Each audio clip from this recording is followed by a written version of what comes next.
bienvenidos a otro acto de los miércoles de San Antón.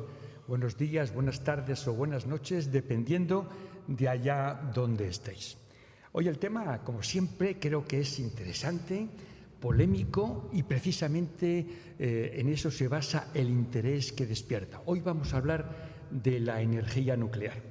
Por experiencia propia, y son ya algunos años los que tengo, he visto que mi vida, en alguna medida, ha tratado de desmontar mitos, estereotipos, etiquetas que la gente solemos poner a muchísimas cosas. Por ejemplo, los catalanes son tacaños, los andaluces son vagos, los gallegos son esquivos, los franceses antipáticos.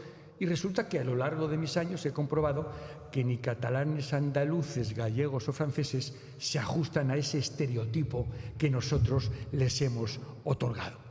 Creo que la energía nuclear la hemos puesto una etiqueta. La energía nuclear, la atómica, es por definición y por estereotipo una barbaridad. Y hoy vamos a tratar de eso.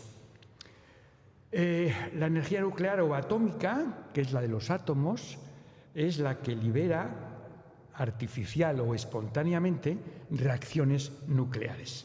Se aprovecha dicha energía para fines militares, eléctricos, térmicos o mecánicos. Se producen en los núcleos atómicos de algunos isótopos, como el uranio, deuterio, torio, plutonio, estroncio. La fusión es varios pequeños núcleos se agrupan en uno más grande, o la fisión, que un núcleo se subdivide.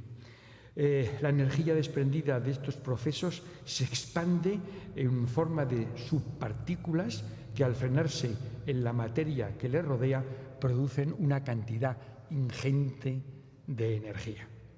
Becquerel, en 1896, descubrió la emisión de esas radiaciones. Estudió con Marie Curie estos fenómenos. Y Rutherford descubrió que todas las acciones provenían del núcleo de los átomos. Después, una catarata de descubrimientos que aún hoy no han cesado sirvieron para saber más y mejor y afilar las posibilidades que la nueva fuente de energía, pavorosamente potente y potencialmente ilimitada, ofrecían.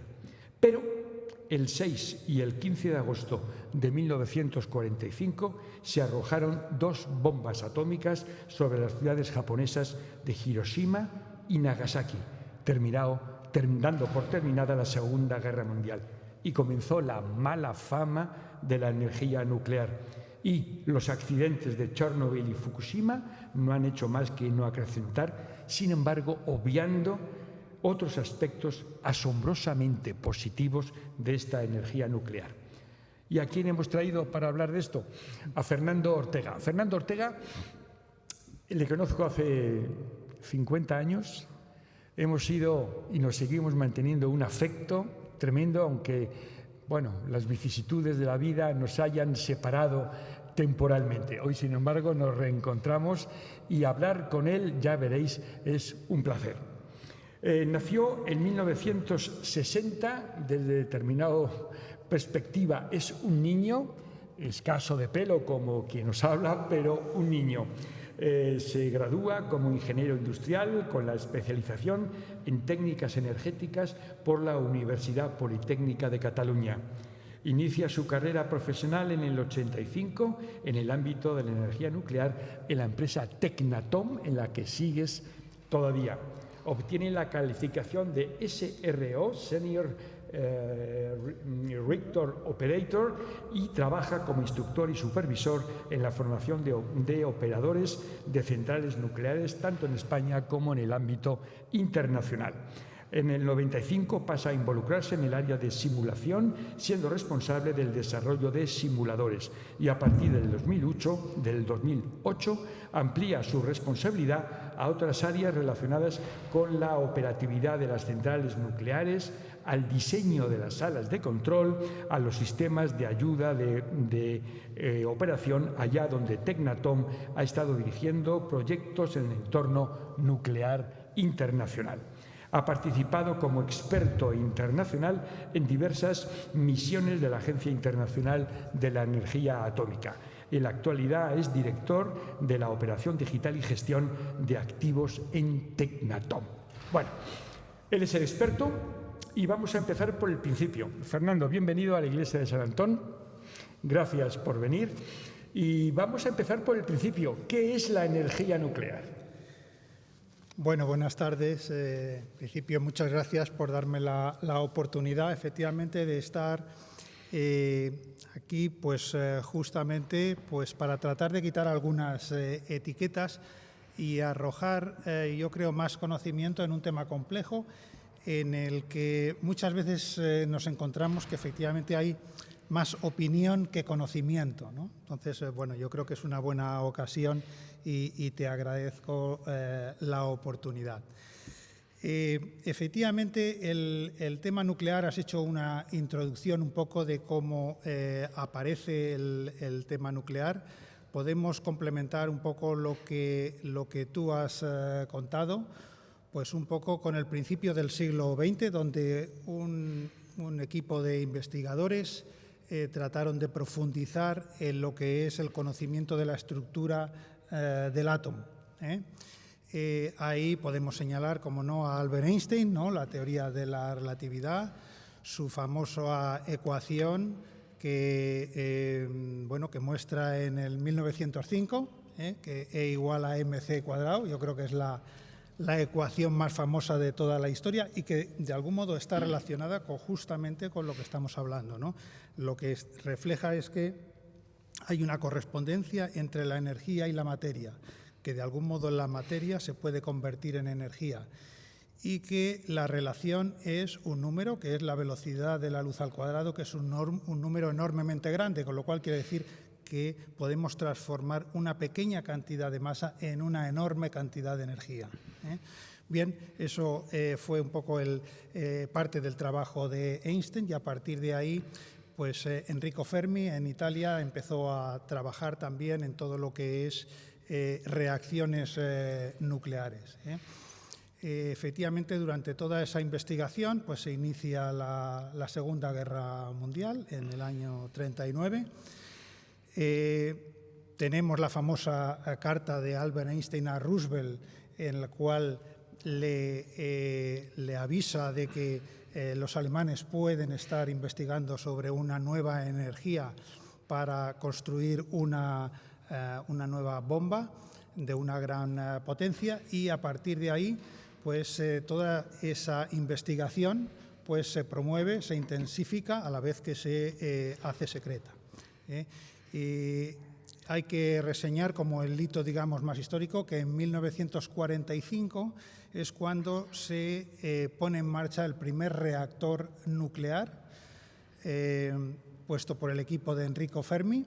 Justamente es una instalación que se construye en una cancha de squash en la Universidad de Chicago, y a partir de ahí pues la investigación lógicamente deriva hacia el ámbito nuclear, el proyecto Manhattan, la construcción de las bombas, etc. Y a partir de ahí, después de esa finalización de la Segunda Guerra Mundial, pues se desarrollan proyectos en el ámbito civil.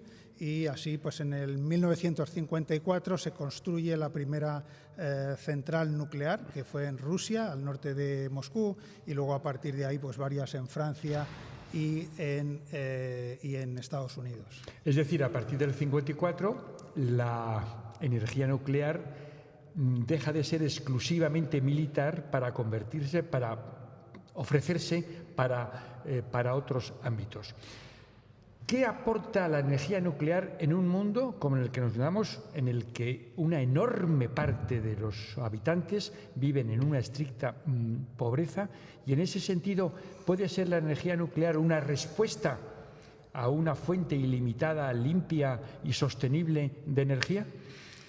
Bueno, efectivamente hay una relación entre lo que es la pobreza y la disponibilidad de energía, ¿de acuerdo? En ese sentido, un arma para combatir la pobreza es el disponer de energía limpia y de energía barata y garantía en el suministro.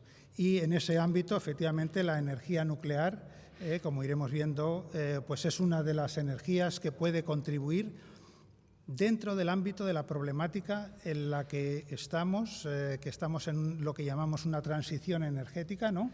En la que estamos combatiendo un cambio climático y en la que tenemos que evitar o limitar la emisión de gases de efecto invernadero, de CO2 a la atmósfera.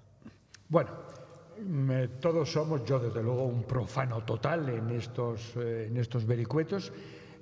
¿Podrías dar una idea elemental, sucinta, de lo que es el funcionamiento de la energía nuclear? Bueno, vamos a empezar un poco, si te parece, un poco por la física nuclear, ¿no? Aunque esperemos que nadie se duerma así de forma rápida. Tú lo has empezado a comentar antes. Efectivamente, el átomo sabemos que está compuesto por electrones, por protones, por neutrones. Tiene un núcleo donde están los neutrones y los protones.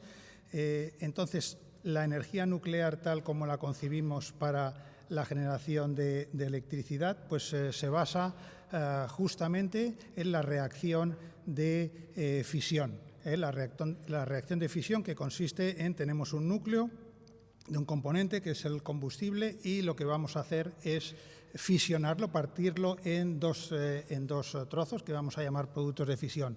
Para producir eso, pues lo que hacemos es, vamos a bombardear ese núcleo con un neutrón. Ese núcleo se vuelve inestable y se separa en dos trozos, una gran cantidad de energía y dos neutrones más. Si midiéramos la masa que tienen los resultantes de esa fisión y la masa que teníamos antes, pues veríamos que efectivamente la masa que tenemos después es inferior. Ahí enlazo un poco con la ecuación de Einstein. Esa masa que ha desaparecido se ha convertido en energía. Y esos neutrones que también se han producido, lo que pueden hacer es generar otra reacción de fisión, de modo que podemos mantener una reacción en cadena. Entonces, eso es el proceso de fisión. Eso solo se puede realizar con determinados núcleos, con determinados átomos. Básicamente utilizamos uranio. Uranio 235. Claro, ¿Qué es eso? efectivamente. Entonces, pero ya no hablamos de uranio 235, ¿no? Porque efectivamente el uranio natural es una mezcla de uranio 238 y uranio 235. La diferencia entre el 35 y el 38 es que el 38 tiene 3 neutrones más, el núcleo tiene 3 neutrones más que el uranio 235. Y resulta que el uranio 235, si se fisiona, es decir, que si le impactamos con un neutrón, si se fisiona, y el uranio 238 no. Lo que tenemos en la naturaleza es una mezcla aproximadamente de 0,7% de uranio 235 y el resto es uranio 238. El único que nos sirve para fisionar es el uranio 235. Entonces, a partir de ahí, pues normalmente, puesto que no es suficiente esa concentración, lo que se hace es enriquecer ese uranio y llegamos a concentraciones del 4% aproximadamente. Aquí también puedo enlazar un poco con uno de los tópicos de si las centrales nucleares pueden estallar como una bomba atómica. Pues yo aquí sí querría decir que el combustible es un combustible con una concentración de uranio de 235 en torno al 4%, las bombas atómicas requieren de una concentración en torno al 90%, con lo cual digamos, el combustible es imposible que estalle, digamos, como una bomba atómica. Ese es, digamos, el proceso de fisión que se utiliza, y luego tenemos el otro proceso también que genera energía nuclear, que es la reacción de fusión. La reacción de fusión, pues es lo contrario, es coger dos núcleos pequeños, normalmente es hidrógeno, y fusionarlos para que genere uno de helio. Las centrales que tenemos ahora mismo son de fisión, no de fusión. Hay un proyecto internacional muy importante que es el ITER, en el cual tratamos de conseguir esa reacción. es muy complejo porque se requieren unas condiciones de millones de grados de temperatura, pero esa es la fusión. La fusión es la reacción que tiene lugar en el Sol, y es la que, cuando hablamos de la energía solar, pues en el fondo la energía solar lo que estamos haciendo es captar la energía de un reactor, ¿verdad? De un reactor nuclear que tenemos muy lejos y que es el Sol. Y que afortunadamente está lejos, porque la vida no sería posible si estuviera o más lejos o más cerca. Efectivamente. Bueno, has hablado antes... A partir de ahí, ese, digamos, los principios de la física nuclear que se utilizan, y a partir de ahí tenemos las centrales nucleares. En las centrales nucleares lo que hacemos es aprovechar esa reacción para generar electricidad. ¿Cómo lo hacemos? Pues básicamente podríamos tomar un poco como analogía una central de carbón. En una central de carbón, ¿qué es lo que hacemos? Pues quemamos carbón y lo utilizamos en esa caldera para generar vapor de agua a alta temperatura y a alta presión. Ese vapor se lleva a una turbina, esa turbina es movida por ese vapor, bajando su presión, y acoplado, digamos, a esa turbina tenemos un generador eléctrico, y ese generador eléctrico pues produce la electricidad. Ese vapor de agua pues luego se condensa y se vuelve a introducir a la caldera, de modo que se genera más vapor. Bien, pues en una central nuclear hacemos algo muy parecido.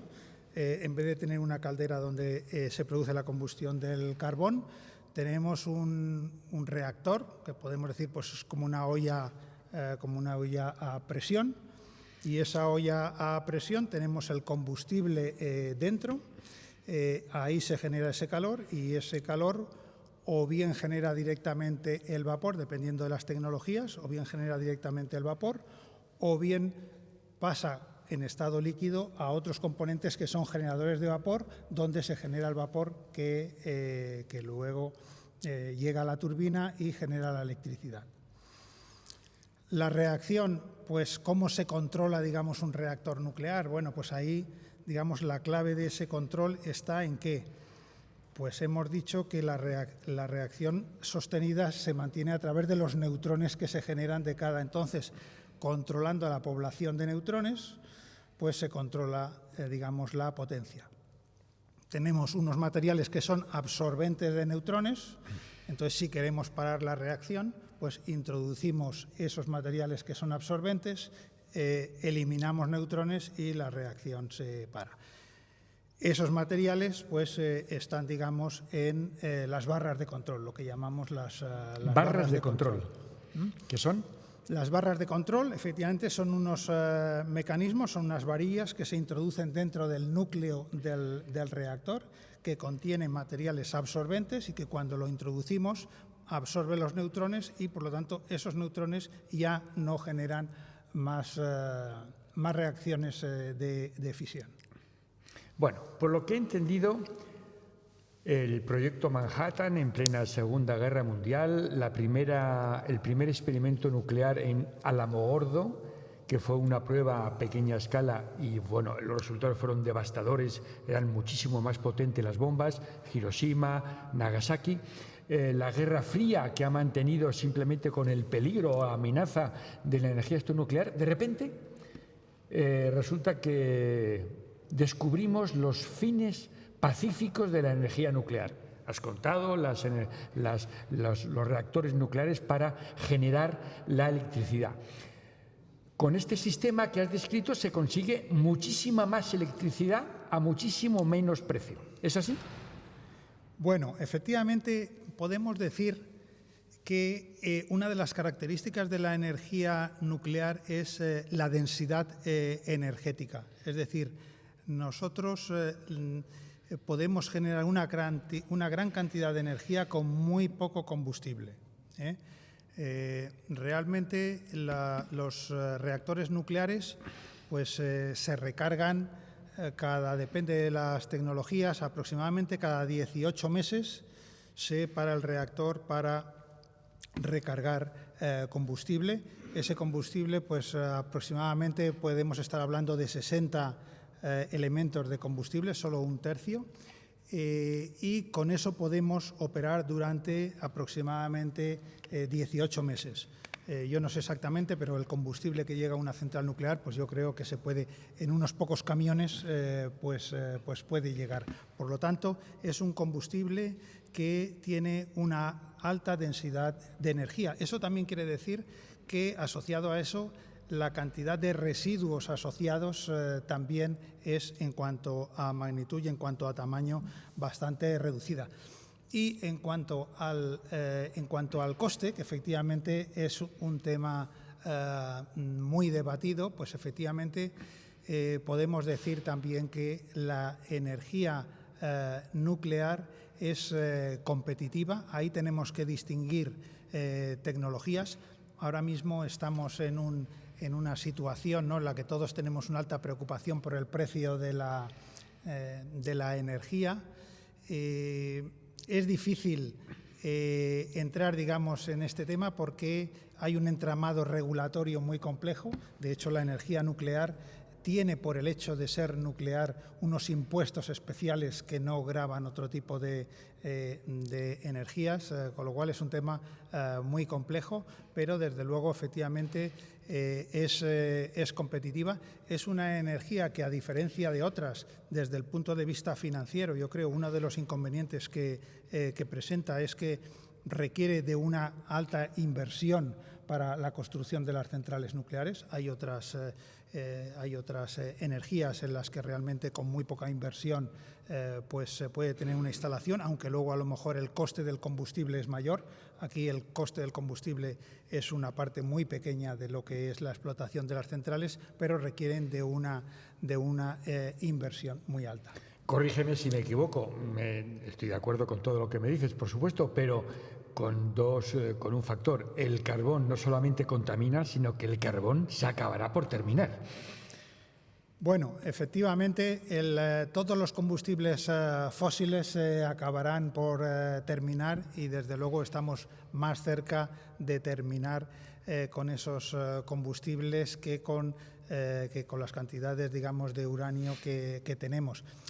Pero digamos que, comparando con el carbón, digamos, el hecho diferencial es la emisión de gases de efecto invernadero y la emisión de CO2, que ahora mismo, y yo creo que es uno de los temas críticos en todo lo que es el planteamiento de generación eléctrica. No importante, eléctrica. Crítico.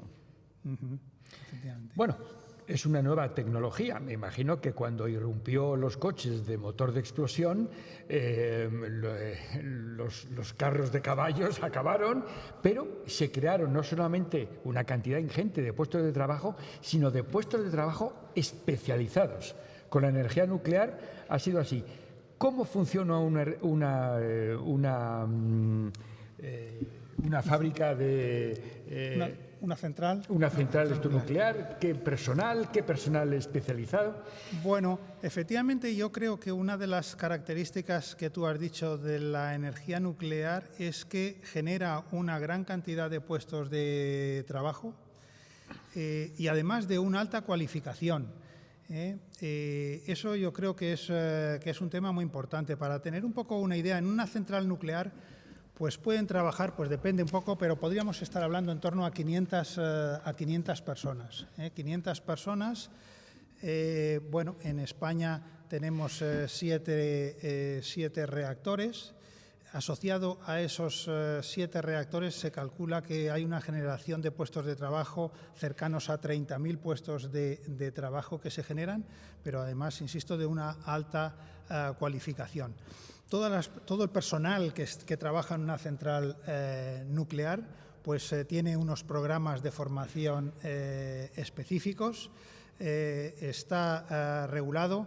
Uno de los aspectos fundamentales es todo el personal de operación, ¿no? En concreto, los operadores requieren de una cualificación universitaria técnica, requieren de unos estudios durante 3 años específicos en el conocimiento del reactor en el cual van a operar, y están sometidos a diversos exámenes para la obtención de licencia que tiene que otorgar el Consejo de Seguridad Nuclear, dependiente del Ministerio de Industria, que es el organismo independiente que regula, digamos, toda la operación de las centrales nucleares.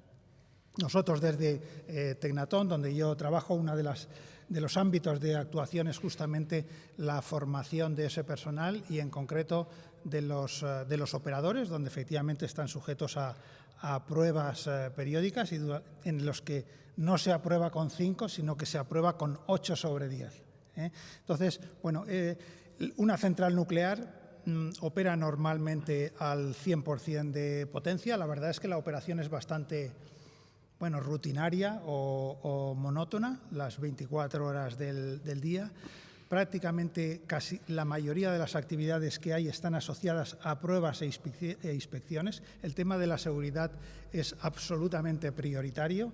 La cultura de seguridad es algo que se respira en todo momento y, como decía, una gran parte de los trabajos que se realizan están asociados simplemente a hacer pruebas sobre equipos que seguramente están parados o están preparados para cualquier incidente. Y ese personal cualificado, de alta cualificación, y ya nos has contado, hay que aprobar con un 8, etcétera, etcétera, estarán sujetos a una constante renovación porque siguen renovándose constantemente las técnicas que se aplican sobre las centrales. Bueno, correcto. Esos operadores tienen unos requisitos de reentrenamiento anual, teórico y en simulador. Una de las herramientas que se utilizan son los simuladores réplica de sala de control. Lo que tenemos en esos simuladores es justamente una reproducción de la sala de control y en esos simuladores se reproducen todo tipo de condiciones de operación normal y de emergencias. Entonces, ahí hay un reentrenamiento periódico que pues, prácticamente 2 veces cada año tienen que pasar por esos simuladores, de modo que se garantiza que efectivamente se mantienen al día y efectivamente adquieren los nuevos conocimientos sobre modificaciones o nuevas tecnologías que se estén implementando. Has hablado antes del alto coste de inversión que requieren las centrales nucleares. Supongo yo que tendrán, claro, plazos como todo lo humano de amortización.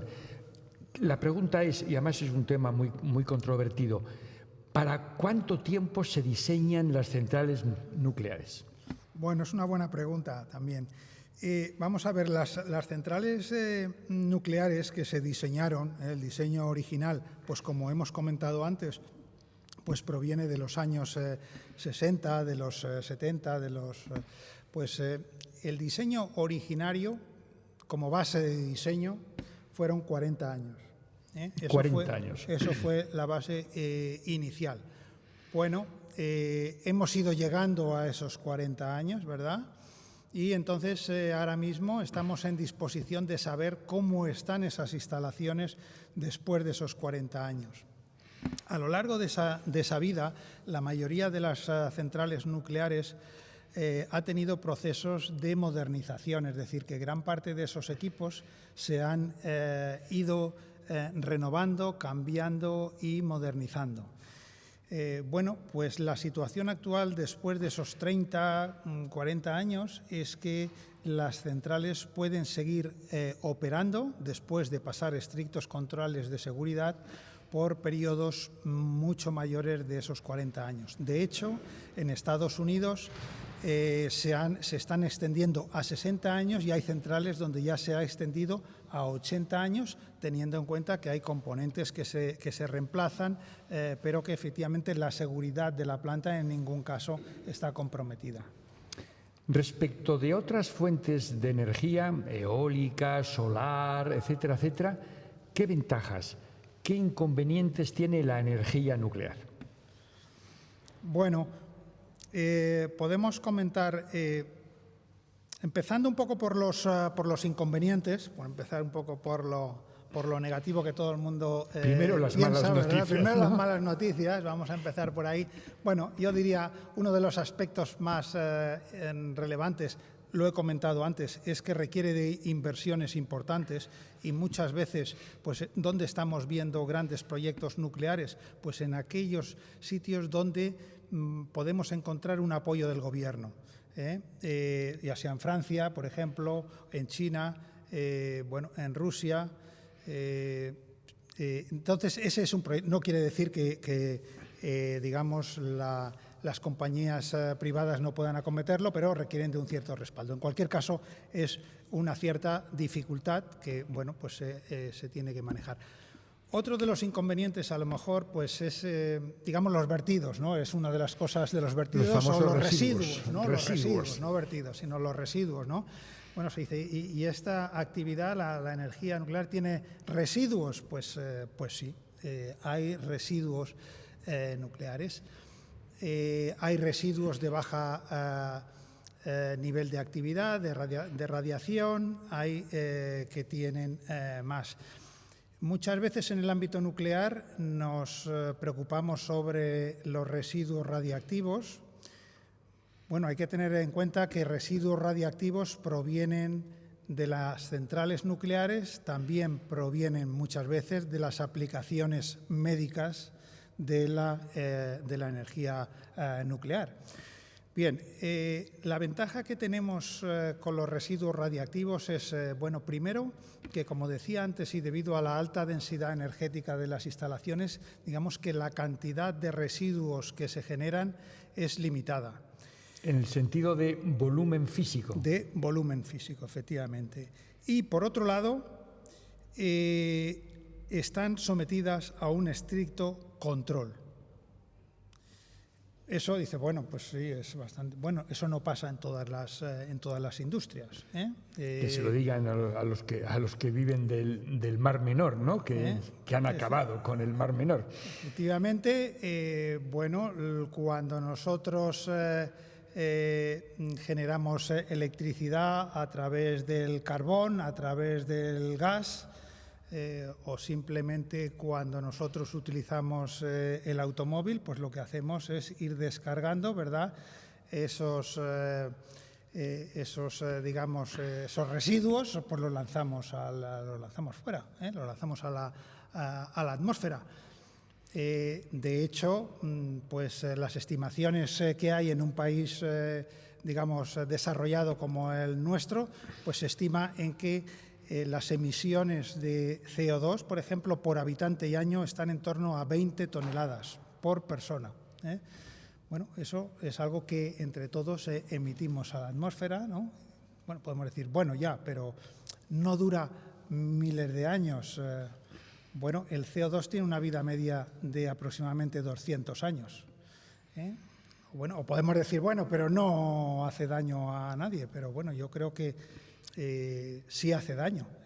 Realmente el cambio climático es algo que está amenazando el futuro de nuestro planeta tal y como lo estamos viendo y de hecho pues se identifican muertes asociadas a ese cambio climático. De modo que eso, digamos, es una situación, bueno, que realmente para mí es más preocupante que los residuos nucleares, donde hay un plan para gestionar esos residuos a medio plazo y a largo plazo, teniendo en cuenta que efectivamente, como he dicho, pues es un inconveniente. Pero quiero decir, a mí me gustaría también que lo pongamos en contexto con otras industrias donde, bueno, pues también hay generación de residuos, ¿no? Que a veces se dice, bueno, pero es que esto miles de años, bueno, es un nivel de radiación que va decreciendo. Cuando hay residuos tóxicos, por ejemplo, de industrias químicas, no tienen miles de años, están allí para toda la eternidad. Quiero decir que los podemos recoger, los podemos controlar, pero van a permanecer ahí. Entonces, yo creo que la industria nuclear, yo creo que es una de las que mayor control tienen sobre los residuos que producen. No lo he comentado, pero efectivamente, a diferencia de otras industrias, no producimos CO2. cuando vemos una central nuclear con esas torres y que parece que sale allí pues como unas el nubes, penacho blanco, pues en realidad eso pues son nubes, ¿eh? O sea, es vapor de agua, no hay emisión absolutamente inofensivo de CO2 porque no hay ningún proceso de combustión. Entonces, digamos que pasando a las ventajas que tenemos, pues yo diría que las ventajas que tenemos frente a otras es que no emitimos CO2.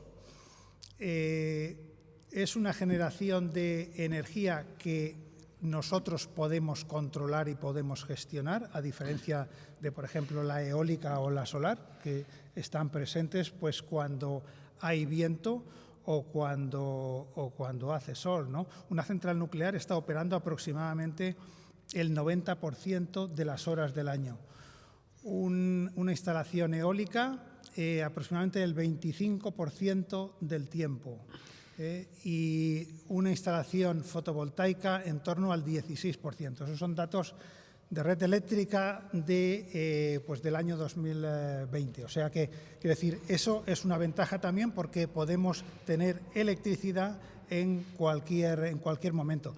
Otro de los temas también importantes es que desde un punto de vista geopolítico nos permite tener una independencia frente a determinados suministros, como estamos viendo ahora mismo con la crisis de Ucrania. En el caso de Ucrania, donde pues, se está identificando que hay un problema asociado, ¿no?, a la dependencia en el gas que proviene de Rusia, ¿no? Bueno, y la generación de puestos de trabajo, eso yo destacaría los temas más relevantes. Sin embargo, el mayor argumento que utilizan los detractores de la energía nuclear es la potencialidad de un enfrentamiento nuclear, de los daños, y vamos a pasar a un tema especialmente controvertido, que son los accidentes. Antes, hablando fuera de los micrófonos, comentaba Fernando que llevamos 60 años y que solo ha habido 2 accidentes graves. Vamos a hablar de ellos, empezando por Chernobyl, que ha sido el que ha alimentado todos los contraargumentos contra la energía nuclear, que, por cierto, luego lo hablaremos, han calado fuerte en España y, sin embargo, en nada ha afectado a la política francesa sobre energía nuclear. Chernobyl. Bueno, antes de empezar con Chernobyl, si me permites, porque claro, parece que todo este tema de la radiación es un tema que nos asusta mucho. Bueno, lo cierto es que la radiación está a nuestro alrededor desde antes que nosotros estuviéramos en el planeta, ¿eh? Y ahora mismo pues hay radiación alrededor nuestro. Y nosotros mismos somos emisores de radiación. Eso es así, ¿eh? Y sabemos que cuando cogemos un avión y volamos, pues vamos a recibir más radiación que si estamos aquí. De modo que la radiación es algo natural, que ha estado desde antes que nosotros estuviéramos y que forma parte de la naturaleza y es irrenunciable. Es decir, es parte del universo, ¿eh? Efectivamente, las centrales nucleares en operación normal no emiten radiación, ¿eh? Pero sí, efectivamente, hay unas determinadas situaciones en las que puede haber ciertos peligros. Sí me gustaría, y antes no lo he comentado, bueno, al final, ¿cuáles son los peligros? Bueno, los peligros que tenemos hemos dicho que tenemos combustible, entonces el combustible nuevo no tiene ningún peligro, el uranio de hecho pues lo puedes tocar antes de ponerlo en el reactor, no tiene ningún nivel de radiación. El problema es con esos productos de fisión que decía yo antes que se generan. Esos productos de fisión sí son radioactivos. Entonces, como son radioactivos, tenemos que desarrollar algún tipo de mecanismo para hacer que no puedan salir, digamos, o que en ningún caso puedan escapar, digamos, de esa instalación. Y ahí lo que se establece es una estrategia multibarrera. Ese combustible está introducido dentro de unas varillas de combustible que son herméticas y no puede salir. Esas varillas de combustible están dentro de un reactor que es una vasija de acero de aproximadamente 30 centímetros de espesor, que podemos aislar en el caso de que esa varilla tenga algún problema, y ese reactor está inmerso dentro de lo que llamamos un edificio de contención, ¿vale? Un edificio de contención que es un edificio pues, de una estructura de hormigón con una cabina metálica de más de 1 metro de espesor. Con esa estrategia lo que hacemos es tener controlado y que en ningún caso, digamos, puedan escapar esos productos de fisión. Bien, y entonces vamos a Chernobyl. Vamos a Chernobyl. Básicamente ha habido, efectivamente, como tú apuntas, 2 accidentes más en los que tenemos más en mente. En realidad hubo otro anterior, que es el de 3 Mile Island, en Estados Unidos, la isla de las 3 millas. Es un accidente que produjo daño al combustible, pero que debido a ese edificio de contención, la radiación no salió del reactor, con lo cual, pues desde el punto de vista de radiación fuera, digamos, de esa instalación, pues no tuvo ningún impacto. Inoperante, no causó daños ni víctimas. Entonces, efectivamente, a partir de ahí, pues nos encontramos con el caso de Chernobyl, ¿no? En 1986, en el que se produce efectivamente un accidente pues muy grave, el más grave accidente que tenemos, y que muchas veces pues decimos que no es un ejemplo que nos sirva como comparación para otros casos. ¿Por qué no nos sirve Chernobyl? Bueno, Chernobyl hay que decir que es una instalación basada en una tecnología rusa, que en aquel momento se utilizaba en Rusia, con un diseño que no era, desde el punto de vista del control de la instalación, no era seguro, que no tenía ese edificio de contención que estamos diciendo. Bueno, pues allí no había ningún edificio de contención. Pero que propagandísticamente se vendió como la maravilla del mundo. Efectivamente. Los operadores no tenían la formación adecuada, no disponían de los procedimientos adecuados, y además de eso, se decidieron a cometer una serie de pruebas que desde el punto de vista de la seguridad no eran correctas, y además inhibiendo o anulando sistemas de seguridad de la planta. Bueno, eso se hizo pues porque dentro del régimen ruso pues alguien decidió que había que hacerlo, y entonces no había ninguna cuestión a decidir. Entonces, efectivamente, lo que se produjo en ese reactor fue una explosión de vapor por un incremento muy rápido de la potencia, una explosión de vapor que hizo saltar, digamos, ese combustible, y al no haber ningún edificio de contención, pues sí se diseminó por toda la zona, e incluso pues a través de las emisiones de aire llegó a muchos sitios.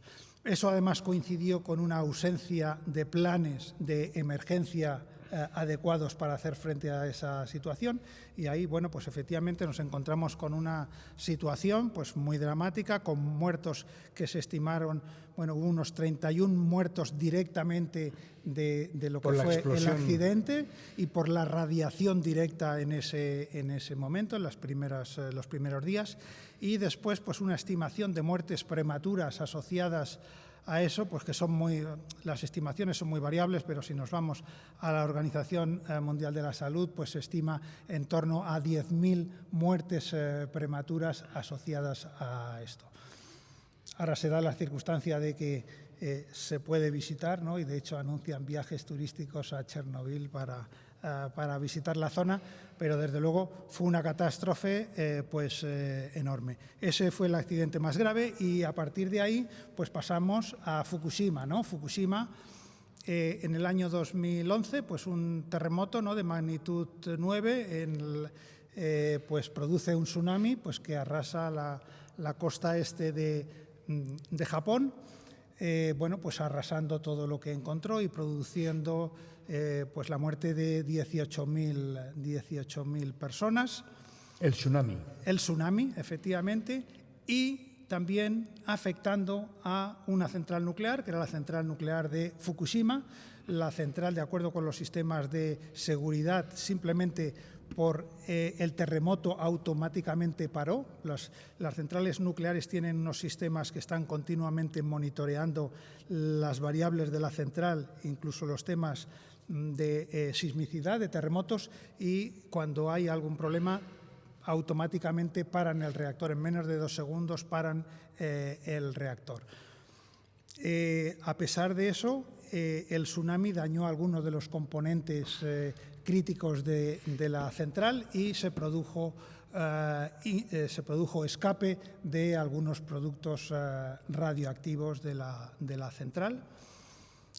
A nivel, digamos, de víctimas, pues hay que decir que solo una persona últimamente, aunque hay en algunas fuentes que se dice que ninguna persona murió por efectos de radiación, pues yo creo que hace un par de años el gobierno japonés reconoció que había una persona que murió por efectos de la radiación, y sí se estiman que en torno a unas 550 personas murieron, en su mayoría personas mayores, asociadas al estrés de los planes de evacuación que se tuvieron que llevar a cabo por la situación de la central. Y salvo Chernóbil y Fukushima, paz durante 60 años, con alarmas, supongo que, claro, controladas. Efectivamente, yo creo que no debe haber muchas industrias que puedan decir que ha habido un número tan reducido de accidentes como hay en el ámbito nuclear, a pesar de que efectivamente se ve, digamos, con una gravedad el caso de Fukushima, pero efectivamente los datos están ahí y efectivamente llevamos como 60 años. Leí que si acumulamos todas las horas de operación de las centrales, pues podemos estar hablando de 17.000 años de operación de centrales nucleares acumuladas, y bueno, pues yo creo que la experiencia creo que está siendo bastante positiva. Yo creo que un poco también por poner en contexto, ¿no? Porque se habla de la peligrosidad, claro, porque desde luego yo creo que la situación de esos accidentes, tanto Fukushima como Chernobyl, pues son accidentes dramáticos. Yo creo que uno de los temas muy importantes es aprender e identificar cómo podemos mejorar la seguridad de las plantas, y eso efectivamente es algo que se ha hecho detrás de cada accidente, y de hecho se han realizado muchos proyectos, muchas mejoras, y se ha invertido mucho dinero en ir mejorando esa seguridad. Pero un poco, como decía, por poner en contexto, leía también el otro día que, según los datos de la Organización Mundial de la Salud, los muertos asociados a la contaminación atmosférica generada por la emisión de gases, pues de la combustión de centrales de carbón, de gas, los automóviles, las calderas, las industrias, al año mueren 8 millones de personas cada año asociadas a esa contaminación atmosférica. Se produce un agravio comparativo, ¿no? Quiero decir, yo creo que hay que ponerlo todo en contexto, ¿no? Oye, el tráfico, ¿no? Se estima también que hay 1,3 millones de muertos asociados al tráfico cada año, ¿no? En fin, con eso no es que quiera quitar ninguna importancia a los accidentes nucleares, que desde luego que yo creo que han sido muy lamentables y que desde luego tenemos que trabajar para evitarlos. Pero creo que el historial de la industria nuclear para nada se corresponde con las etiquetas que nos encontramos. Vamos a aterrizar en España. Antes has dicho que un país, un gobierno o una serie de gobiernos que estén a favor de la energía nuclear hace medrar la industria. En España he entendido que había una buena disposición gubernamental hacia la energía nuclear y al mismo tiempo una oposición popular a ella. ¿Cómo se explica esto? Bueno, efectivamente, yo creo que este es un tema muy controvertido, la opinión pública en relación con la energía nuclear. Y yo creo que aquí mismo, en España, hemos ido, y en varios países, hemos ido transitando desde estados de opinión en los que había una mejor opinión hacia la energía nuclear y en otros casos pues ha sido menor. Yo creo que ahí también depende de las campañas y un poco y de la divulgación que se haga, ¿no? Me gustaría hacer referencia a que nuestros vecinos franceses, ¿verdad? Los antipáticos, ¿no? Efectivamente, pues esos antipáticos tienen alrededor de 50 centrales nucleares.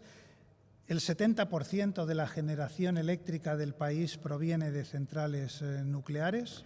Han desarrollado una industria muy potente que genera muchos puestos de trabajo, no solo con esa instalación de sus centrales en Francia, sino en muchos otros países alrededor del mundo, y ahí pues la opinión pública pues es completamente a favor, y de hecho se da un poco la paradoja en muchos casos que Francia está exportando electricidad a países que se declaran antinucleares y que están recibiendo energía que viene de centrales nucleares de En España, Francia, has ¿no? dicho que hay 7 centrales. En España tenemos 5 centrales nucleares. Hay 2 de ellas que tienen 2 reactores, con lo cual tenemos 7 reactores que tenemos en Cáceres, tenemos en Guadalajara, en Valencia y en Tarragona. ¿Hay previsiones de más? Pues de momento no hay previsiones de más. De hecho, lo que hay son previsiones de menos. Las centrales nucleares que tenemos se pusieron en marcha entre el año 1983 y el año 1988 y recientemente, pues yo creo que hace un par de años, se llegó a un acuerdo entre las compañías eléctricas y el gobierno, un poco de acordar las fechas de cierre de esas centrales nucleares, de modo que hay un calendario de cierre de esas centrales nucleares, de cese de la operación, empezando la primera en el año 27, en el año 2027, y la última en el año 2035. O sea que la idea es que ahora de momento vaya a menos. Yo personalmente creo que ese calendario no es viable. No es viable si queremos respetar, digamos, los acuerdos en cuanto a emisión de gases de efecto invernadero, pues a la lucha contra el cambio climático, pues no es viable el prescindir de las centrales nucleares. Tenemos el ejemplo, por ejemplo, de Alemania, en el que decidieron, también a raíz del accidente de Fukushima, y yo creo que por intereses electorales, el establecer un programa de parada de sus centrales que les ha llevado a incrementar la producción de electricidad mediante carbón y mediante gas, con lo cual a partir de ahí están incrementando, digamos, su emisión de CO2, cuando en realidad deberíamos ir en la otra dirección. Hemos hablado de que la energía nuclear con fines militares, desde el 45 no ha pasado nada, afortunadamente, y la electricidad. ¿Qué otros fines tiene la energía nuclear? Bueno, efectivamente la energía nuclear, claro, lo que más se oye o parece que lo más polémico es la generación eléctrica. Bueno, tendríamos que tener en cuenta que toda la exploración espacial no podría llevarse a cabo sin la energía nuclear.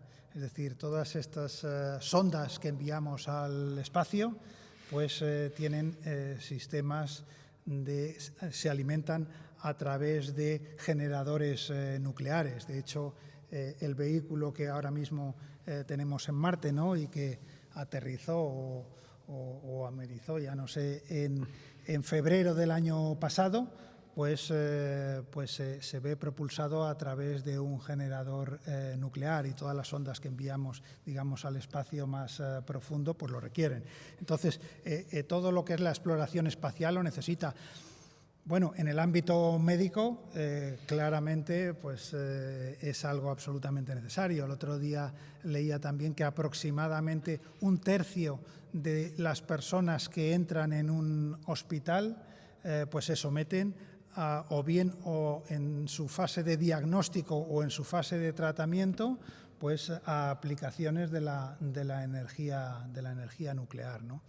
Bueno, más utilizaciones, pues bueno, en el transporte, pues hay para buques, pues hay buques que tienen propulsión nuclear. Algunos son con fines militares, pero otros no. Por ejemplo, los rompehielos que van abriendo caminos ahí suelen tener propulsión nuclear.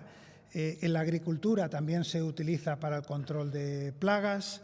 Un poco para la conservación de alimentos, pues aquí en Europa no lo estamos utilizando. En Estados Unidos se utiliza también como un método para mejorar, digamos, la conservación de alimentos, la irradiación, etcétera. Yo creo que la verdad es que hay muchas aplicaciones con las que yo creo que de algún modo estamos familiarizados, con algunas más y con otras menos, pero que efectivamente, bueno, yo creo que nadie cuestiona, no creo que desde el punto de vista médico nadie cuestione eso, pero que al final está relacionado. Se necesitan tener reactores, se tienen reactores experimentales para producir los radioisótopos que se necesitan para la industria, la industria médica, de modo que, bueno, que son otras utilizaciones con las cuales yo creo que estamos familiarizados y que yo creo que nadie duda de su utilidad. ¿Qué impacto tendría en España el que centrales nucleares produzcan el 100% del consumo eléctrico? El 100% centrales nucleares. Bueno, vamos a ver. Nosotros ahora mismo, por entender un poco toda la problemática asociada al mercado eléctrico, el suministro eléctrico es un mercado que tiene unas peculiaridades un poco especiales y que hay que entender.